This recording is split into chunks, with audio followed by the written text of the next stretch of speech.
శ్రీ లలితా సహస్రనామ విపులవాఖ్యానం 46వ నామం సింజానమని మంజీరమండిత శ్రీ పదాంబుజ. ఈ నామమున అమ్మవారి కాలి అందెల వర్ణన ఉన్నది. శబ్దములు చేయుచున్న మణిమయ కాంతులచే విరాజిల్లుతున్న అందెలు కల పాదములు గలది శ్రీదేవి అని అర్థము. ఆమె కాలి అందెలు చేయు శబ్దములు వేదనాదములని గ్రహింపవలెను. వాటి మణిమయ కాంతులు చిత్కల అనుభూతులని తెలియవలెను. ఉత్తమ ఉపాసకులకు అమ్మవారి ధ్యానమున నాదములు వినిపించుట జరుగుచున్నవి. అవి కింకిణీ శబ్దములుగా మొదలై దశ విధములగు నాదములుగా వినిపించుచు అనుస్యూతము శ్రావ్యము అగు వేణునాదముగా పరిణమించును.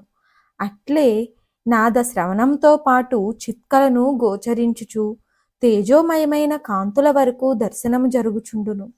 ఉపాసకులకు గృహమునందు గజ్జల మ్రోతలు వినబడుట నుండి వేదనాదం వరకు వినిపించుట జరుగుచుండును. ఈ నాదధ్వనులన్నీయు అనాహతములే. అట్లే చిత్కలలతో ప్రారంభమై బింబ దర్శనము వరకు దర్శనములు జరుగుచుండెను. పై నాద కళానుభూతులు అమ్మవారి సాన్నిధ్యమును సంకేతించును. పై అనుభూతులు కలవారు దేవీ దర్శనముకు పాత్రులగుచున్నారని తెలియవలెను. పరహితము చేయుచు పవిత్రతను పెంచుకొనుచు వారు శ్రీదేవి పాద దర్శనమునకు చేరువగుచుందురు.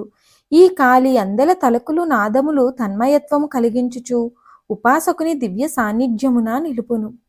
మరిన్ని ఆధ్యాత్మిక విషయాల కోసం మా ఛానల్ను సబ్స్క్రైబ్ చేయండి. వీడియో నచ్చితే లైక్ చేయండి, షేర్ చేయండి, కామెంట్ రూపంలో మీ అభిప్రాయాన్ని తెలియచేయండి.